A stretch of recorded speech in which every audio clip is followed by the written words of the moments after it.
Quran states that Muhammad descended from Ishmael, who was the firstborn son of Abraham. Judaism maintains that Muslims are Ishmaelites and Christians are Edomites who descend from Esau. Esau was the firstborn son of Isaac and the twin brother of Jacob. According to Judaism, Islam is the behemoth and Christianity is the satanic Leviathan, which are described in the book of Job. They must be pitted against one another so that they mutually consume each other. Otherwise, Jewry will be destroyed should they unite instead of fight. Christendom is led to seek its own ruin by Messiah, son of Joseph, Jesus Christ. Messiah, son of David, Muhammad, ushers Islam into self-destruction. Pursuant to the tenets of Judaism as well as Islam, Muhammad descended from Ishmael. Ishmael was a wild man because he was primordial chaos as a result of being the firstborn son of Abraham. Ishmael was a donkey. Primordial chaos existed before order and so signifies the firstborn son. Ishmael was also the son of the Egyptian woman Hagar, and so was an Egyptian donkey. Egypt is chaos and represents the firstborn who are sacrificed. Ishmael is a wild man at war with all others because he is the product of chaos and disorder and lacks the intellect needed to establish and maintain order, which must be provided by the second-born Israelites, who are the second-born sons Isaac and Jacob. Israelites are the head, riding the slaves of the body of the donkey Islam, and covertly and overtly issue orders to it to define its path. Order dominates chaos. They often dupe Muslims into doing their bidding in the name of fighting the Israelites and/or the Edomite Christians. Behemoth gores Leviathan and will ultimately destroy Leviathan, but in doing so will consume itself. Jesus bears the soul of Satan, the Leviathan, and is the reincarnation of Cain and Esau, who were firstborn sons of primordial chaos like Ishmael, and the progeny of the serpent who copulated with Eve in the Garden of Eden to produce her firstborn son, Cain. The behemoth of Islam sits atop the Leviathan of Christianity on the great chain of being and is closer to the Godhead and further from the sea of chaos than Leviathan. Leviathan is Samael, Satan, and Esau, the servant of Jacob, who is the holy order.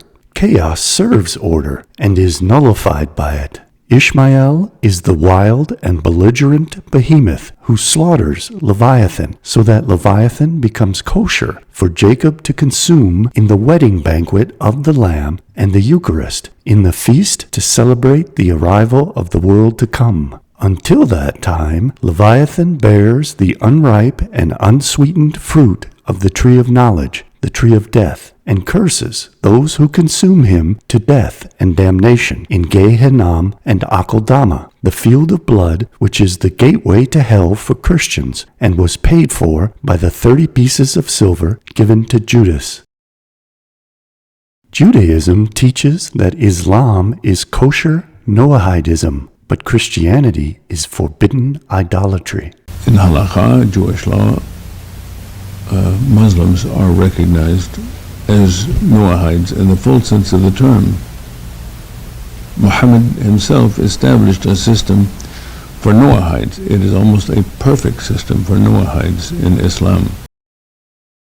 Christianity is the religion of the Edomites, the descendants of Esau who serve Jacob until they are finally exterminated. In answer to the questions posed in the book of Job, Christians eat the Leviathan Jesus and drink his blood in the Eucharist. The Leviathan Jesus is Samael, who is king over his children of pride, the descendants of Cain and Esau, the Christian Edomites.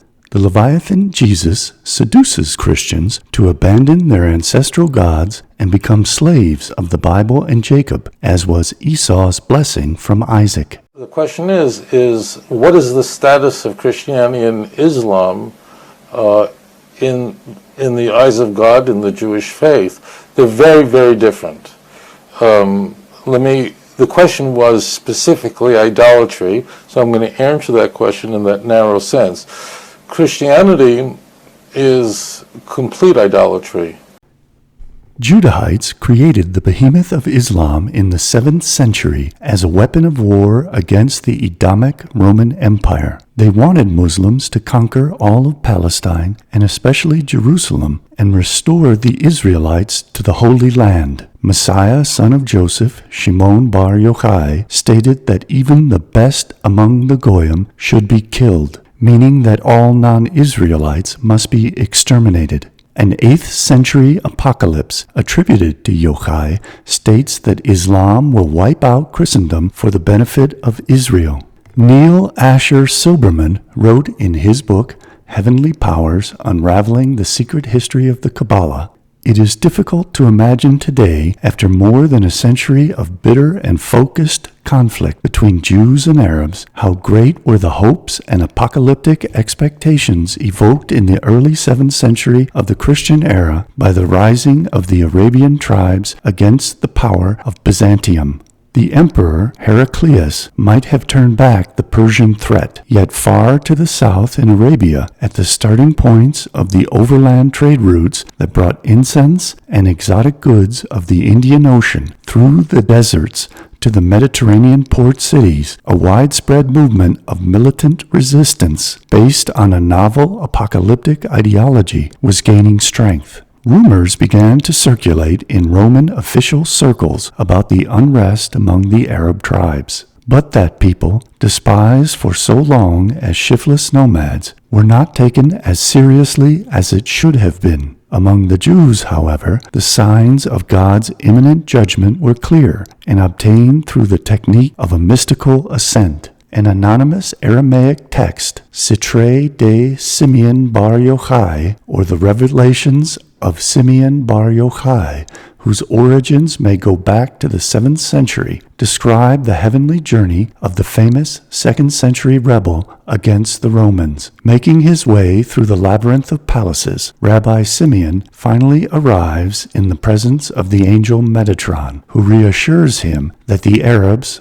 the sons of Ishmael, will be God's chosen instrument for the obliteration of the Roman Empire, traditionally identified with the sons of Esau. "Do not fear," Metatron informed Rabbi Simeon, "for the Holy One, blessed be He, only brings the kingdom of Ishmael in order to save you from this wickedness. He raises up over them a prophet according to his will, and will conquer the land for them, and they will come and restore it in greatness, and there will be great terror between them and the sons of Esau."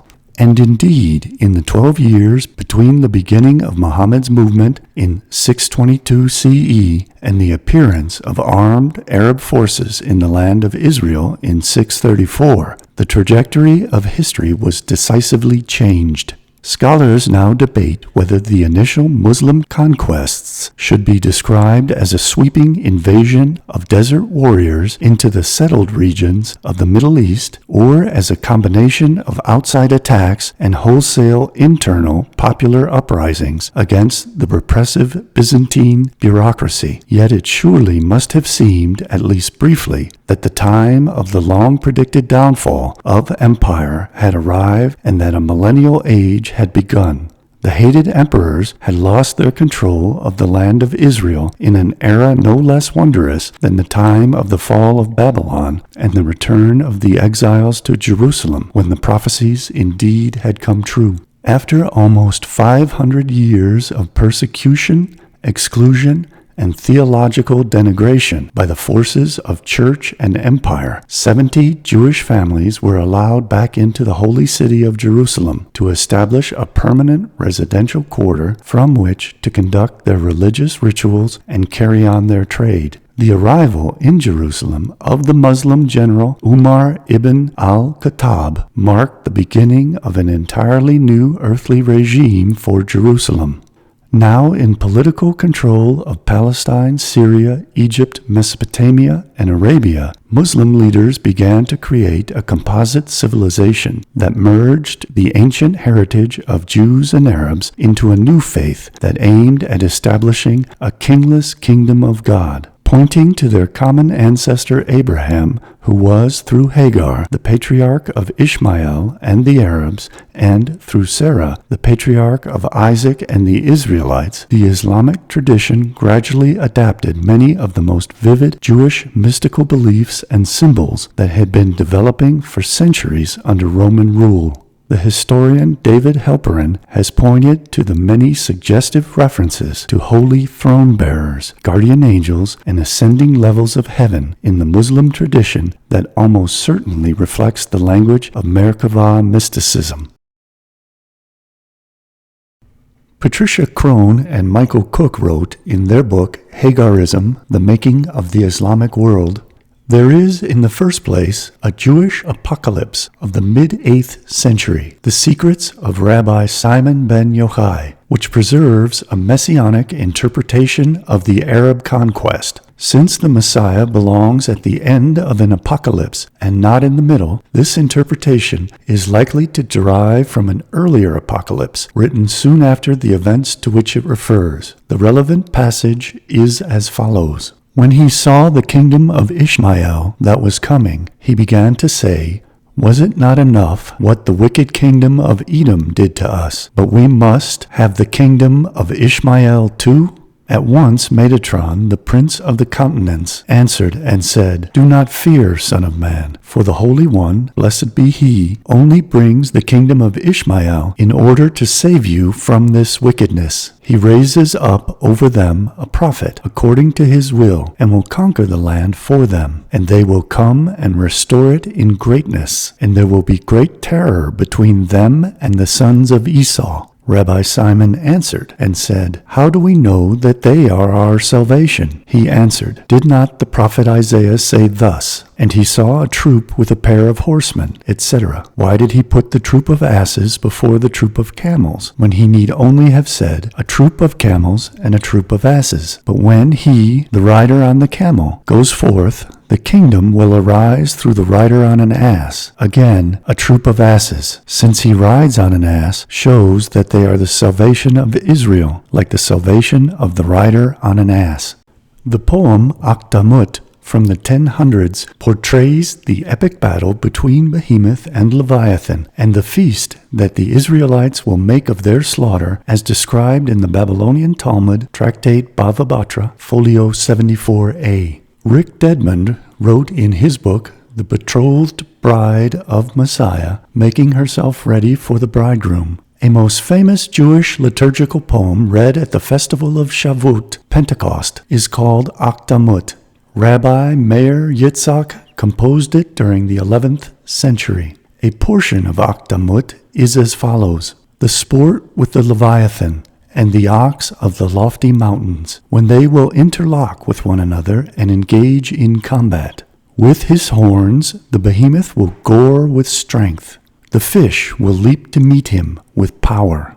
Their Creator will approach them with his mighty sword. A banquet for the righteous will he prepare, and a feast. They will sit around the tables of precious stones and gems. Before them will be flowing rivers of balsam. They will delight and drink their fill from overflowing goblets of sweet wine that since creation was preserved.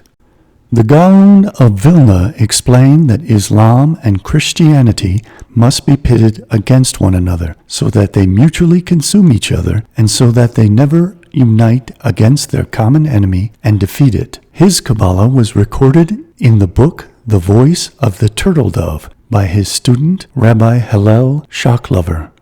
The two Mashiachim appear in many different aspects according to their missions and deeds, each one by his flag with the letters of his forefathers. They are a scepter and a lawgiver. It was promised that the scepter will not leave Judah, nor a lawgiver form from between his feet. This means that they will appear in all generations. They are the wood of Joseph and the wood of Judah. Whenever they appear, at first the wood will be in pieces in your hand. Finally, they will become one in the hand of God. They are the holy ox and the holy donkey, who will wage war against the impure ox and impure donkey, i.e., Ishmael and Esau. They hold fast to two hosts that are 499 from the right section and 499 from the left section, which equal 1,000 minus 1, like the gematria of 999, the foot of an ox and a donkey, as revealed in the verse, "Happy are you who sow on all water. They are the feet of God that are in Netzach and Hod. They stand firmly in the gates of Jerusalem. This is what is meant by our feet in your gates, O Jerusalem," as already mentioned.